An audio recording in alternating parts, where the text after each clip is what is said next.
Hi everyone, welcome to my channel.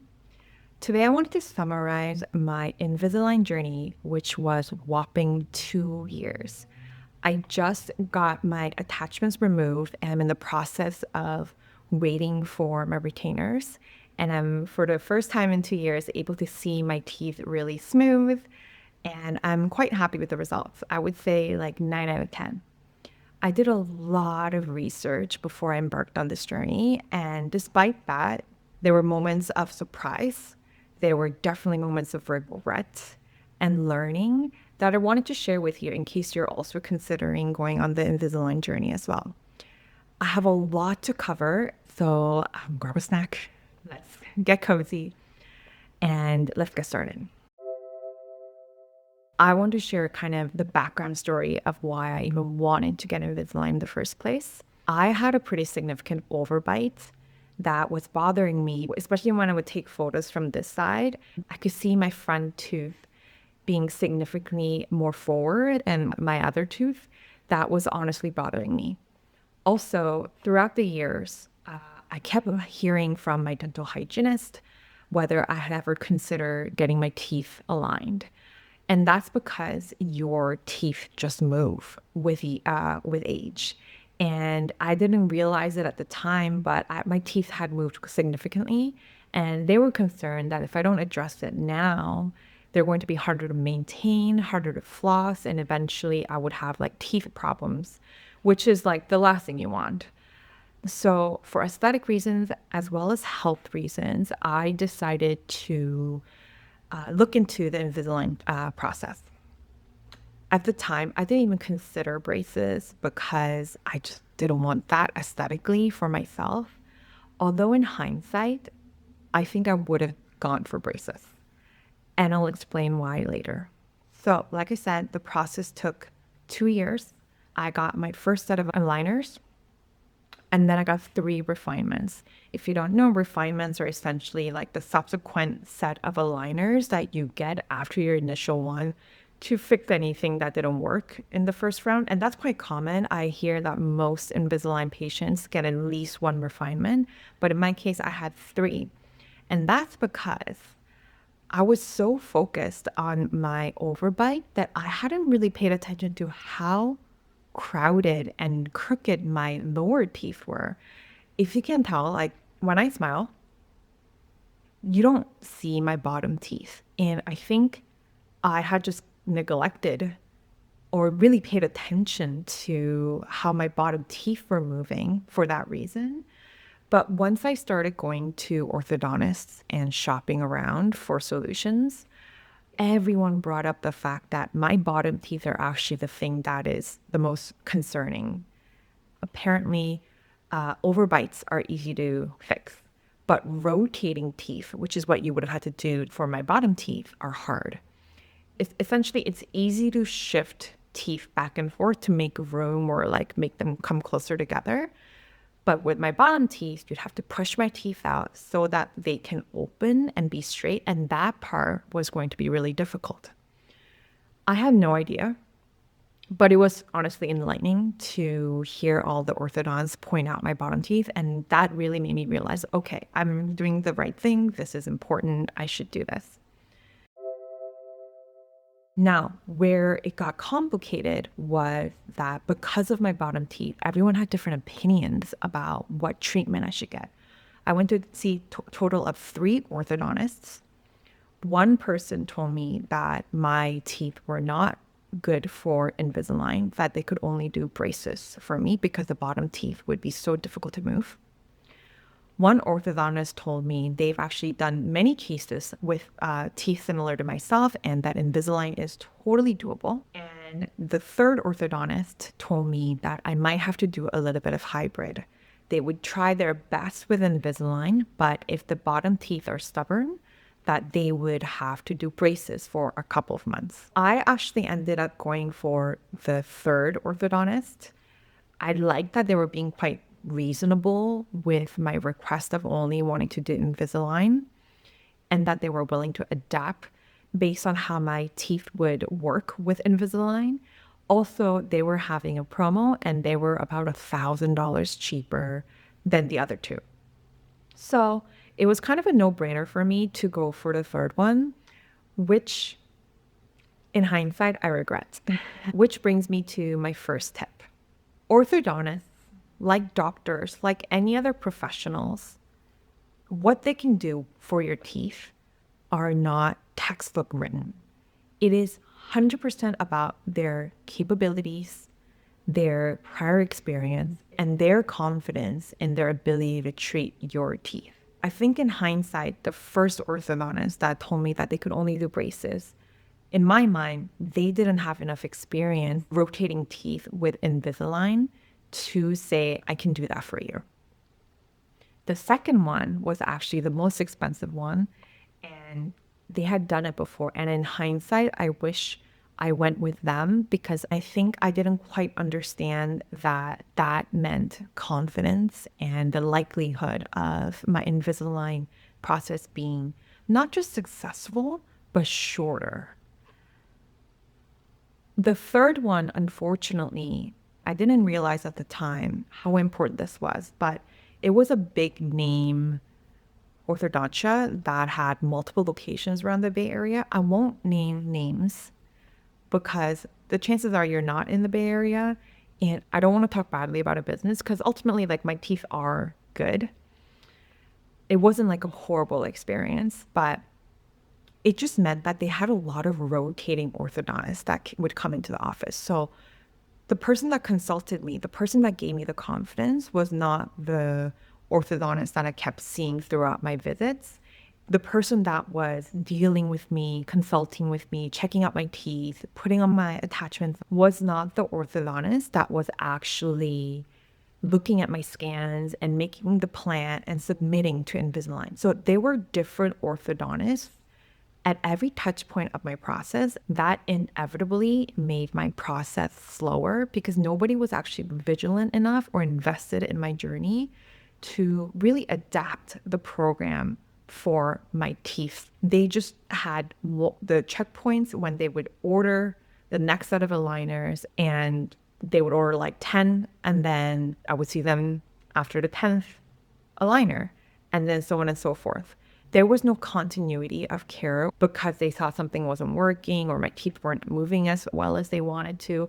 And although I can't say that the other orthodontists would have done that, I get the sense that because of this system of having multiple orthodontists in one office, I just didn't get the kind of care that I wish I had, that I think would have expedited my process to perhaps like a year and a half. So my tip for you is not just consider the price, but ask them, how often do you expect to see me? How many aligners will I get at a time? Because the first time I got my aligners, I got 10 months worth of aligners. And they're like, oh, we'll see you after 10 months. And I was baffled. I thought that I was going to see them like once every couple weeks so that they can adjust my aligners. I thought it was a lot more hands-on process. And from what I read online, most people do go into the office more. This might be because Invisalign now has an app where you submit your progress weekly and there's an AI summary telling you whether you're on track or not. I don't like that. First of all, front-facing cameras are not nearly good enough quality to determine whether your teeth are actually tracking or not. Like, I think in person is what you pay for. These are really expensive treatments. And if an orthodontist does not have the expectation that their patient should come in once every other month at least to see their progress and adjust accordingly, I think it's just bad practice.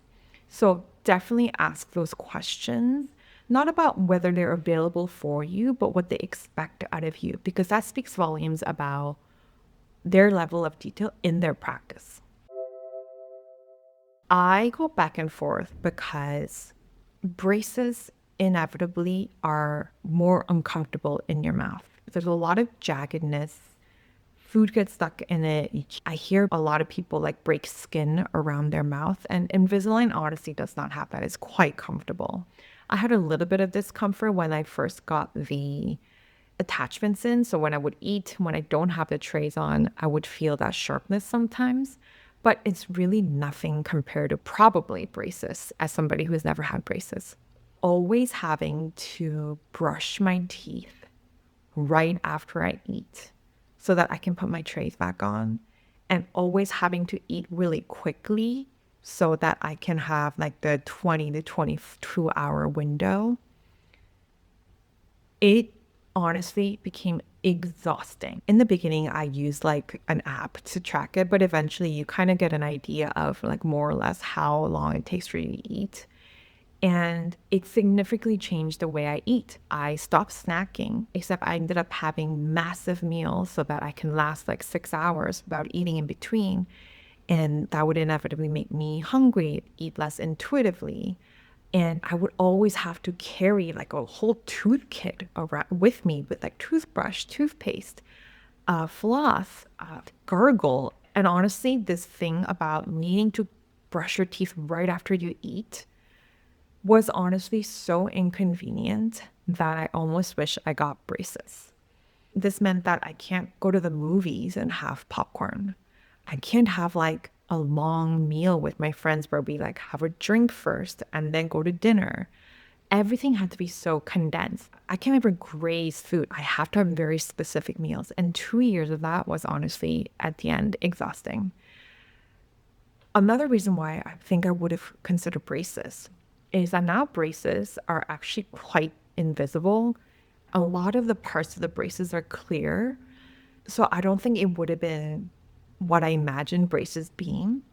And also, this is another thing to ask. You need to ask your orthodontist approximately how many attachments you think you're going to get. I ended up having like 12 attachments all throughout the front. I was honestly shocked when they gave me that plan because I chose Invisalign because I thought it would be invisible, or at the very least, like kind of hard to tell. But because I had so many attachments, it was so obvious that I had Invisalign. And while I got used to that and I got over that, you will get over it too. Initially, I was a little taken back because I'm like, why did I choose Invisalign if it was going to be this obvious?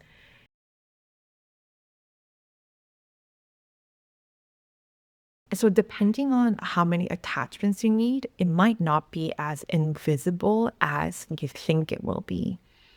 And for that reason, I think I would have gone for braces because also braces move your teeth faster.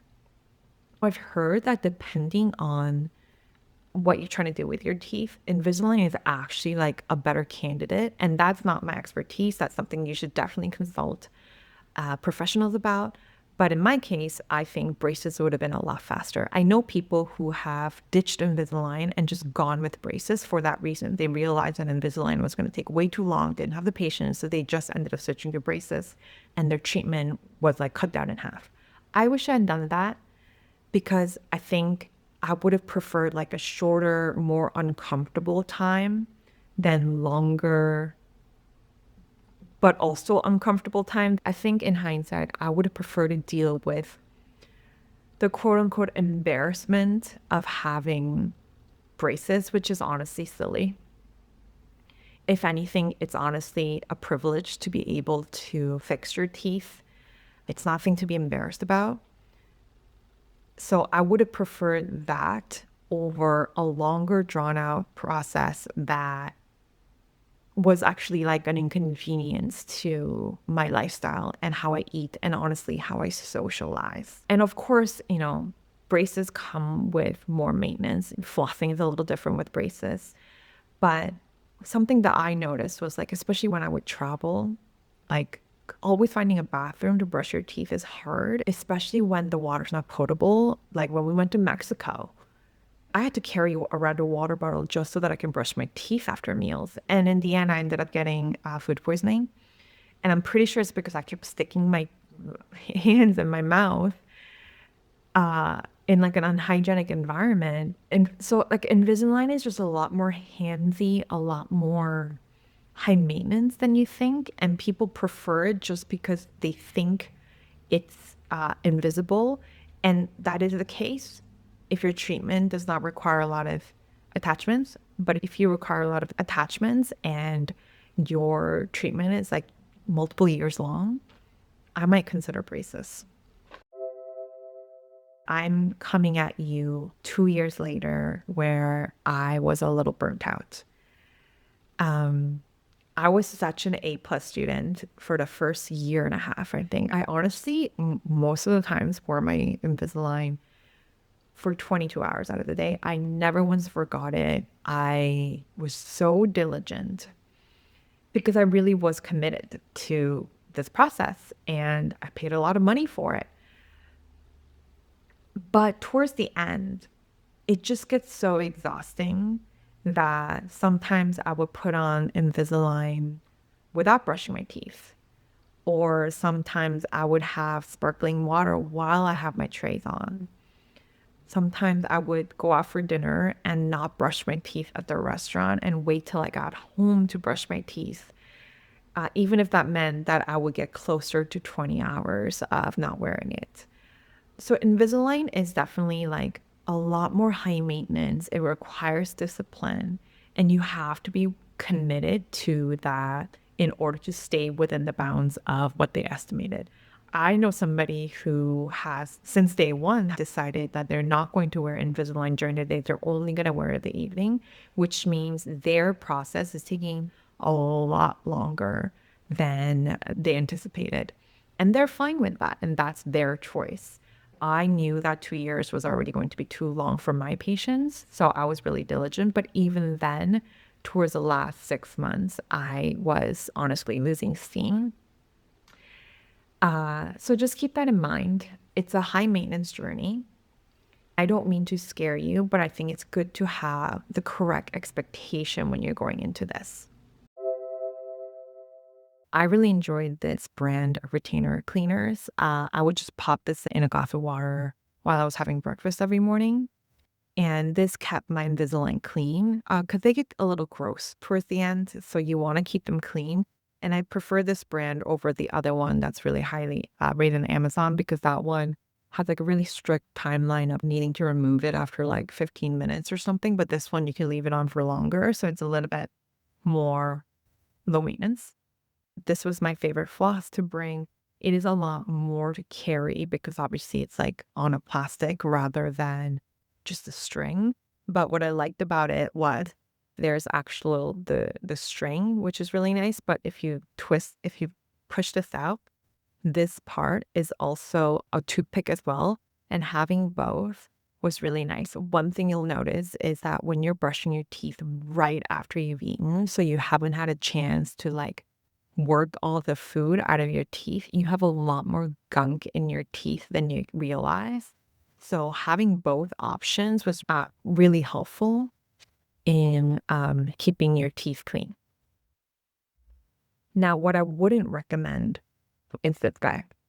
I thought this was genius. It looks brilliant because this is a tiny toothbrush with a little toothpaste gel in the middle with a toothpick. The toothpick itself is too thick to actually get in and get everything out. And the toothbrush itself is too small to make it a satisfying brush. This is good for like emergency, like you're on a plane maybe. But ultimately, what I ended up doing was buying one of those foldable travel size toothbrushes and a tiny tube of toothbrush and getting like a clean, proper toothbrushing in. Otherwise, when you use this and you try to put Invisalign back on, it does not feel clean. I'll tell you that. Chewies. Now, this is something that they're gonna give you anyway. It's just a rubber tube that you chew on like this to make sure that your Invisalign's really snug. Because even like a millimeter off of the trays from your teeth is gonna cause your treatment to not work as well. I did not realize how important this was until I started one day noticing that my bottom teeth were not tracking. And for the record, that's the reason why I had to have so many refinements because my bottom teeth were not moving as well. Had I used this a little bit more diligently, I think I would have had maybe less refinements. So use these religiously every time you put them back on. Do the whole mouth. Do it right so you can be done as quickly as possible.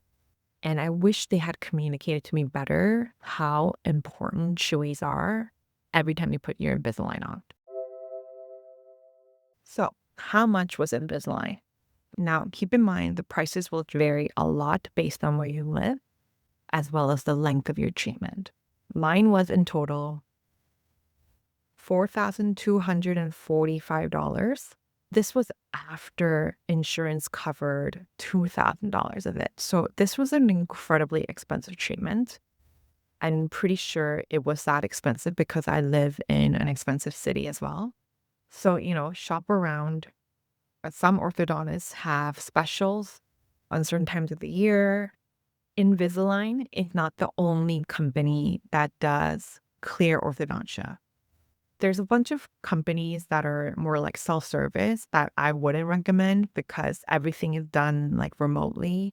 And maybe if you have like a tiny thing to fix, that's a good solution. But if you have actually like bigger issues like I did, you definitely want to go to an actual orthodontist. But even then, they might have different brands to recommend for you. Invisalign is the most well-known one, and it is the most expensive one from what I know. But for example, my husband went to the same orthodontist, just a different branch, and he got Clear Correct. And from what I could tell, Clear Correct's material is a lot better because his never yellowed. My Invisalign, towards the end of like day like 6, it would always yellow and it would just not look great. Whereas he had to change his trays every 2 weeks rather than 1 week. And his stayed clean the entire time. So that's what I've heard, that there are a lot more competitors coming out with Invisalign solutions, but with better material, more durable material, cleaner material. So I would do your research. That wasn't offered to me at the time, so I didn't have to do that research. But that's just something for you to know. Just because it's not the Invisalign brand doesn't mean that it's necessarily worse. So overall, I'm really happy I fixed my teeth. Although I might have gone with a different orthodontist and perhaps a different method, there are obviously more that I could do. Like I could fill in the gaps of my teeth, like I could get them whitened, but I'm not looking for perfection. I'm looking for the best version of my teeth, and I'm quite satisfied with what I have right now. I'm just really excited to be done with my retainer phase. Once you've fixed your teeth, there's a lot of wiggle room because you've just moved your teeth so much. So you do have to wear your nighttime retainers throughout the day for at least 3 months. I expect to wear it for like 6 months because they just shifted my teeth so much. And yes, that means that I will have something on my teeth for 2.5 years, which is something I don't want to say out loud, but that's true. But what's nice now is that when I have it off, I can see how straight my teeth are. The retainers themselves won't have any attachments, so it'll actually be somewhat invisible. Because even if it's 6 months, I presume that I won't need to have them on for like 20 hours a day. Towards the end, I might need to wear them a little less.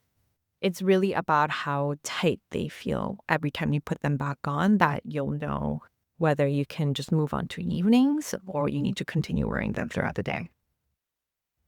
So I hope this was helpful. I sure wish that somebody had covered these details before I started the Invisalign journey. If you have any questions, please leave them down below, and I'll see you next time. Bye.